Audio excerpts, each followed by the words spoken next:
Bismillah, membuka bicara dengan nama Allah yang Maha Kuasa. Langkah kecilku bukan biasa-biasa. Aku pasti harapan bangsa.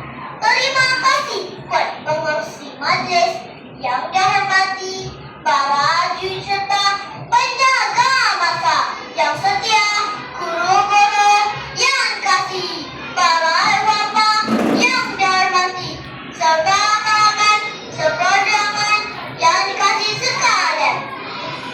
Pada hari yang bermakna ini, saya, Asma Salsabila, berdiri bukan sekadar sebagai seorang anak kecil yang melangkah ke pentas tanpa suara, tetapi saya hadir membawa bicara tentang perjalanan dakwah yang telah berhenti 4 dekad.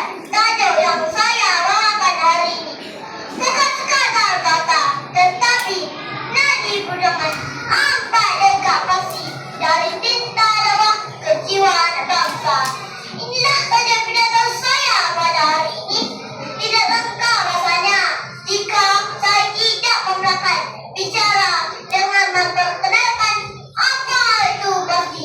Seperti yang diketahui, pasti itu adalah terbitan dari kata pusat asal Suara Islam yang merupakan sebuah pusat institusi pendidikan prasekolah Islam yang digagaskan oleh Parti Islam Indonesia, yang ditubuhkan dengan tujuan untuk memberikan pendidikan awal berasaskan nilai-nilai Islam kepada kanak-kanak khususnya masyarakat Islam Indonesia.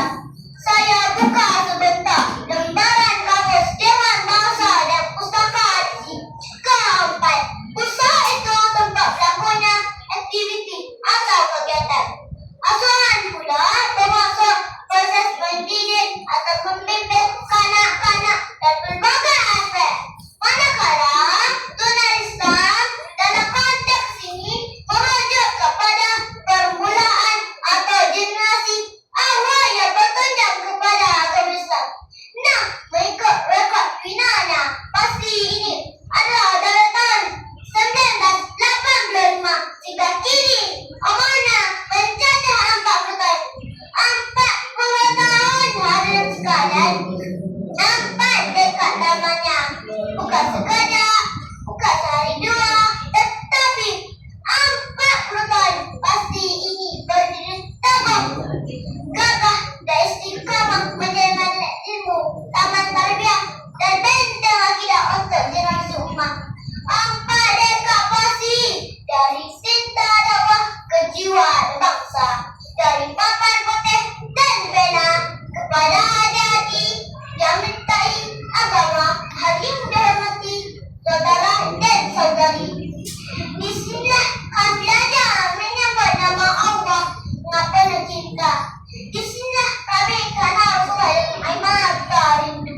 Disinilah kami dididik dan kasih guru dengan semangat pedoman mencinta kepada Islam yang tidak pernah padam. 40 tahun hari ini pasti maka sejarah.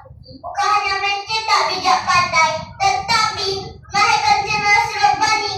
Tahu siapa Adi, tahu kemana ingin tuju. Wahai warga Dewan sekalian, pasti bukan sekadar tadika dasar. Ia adalah madrasah awal tanpa dua membentuk akhlak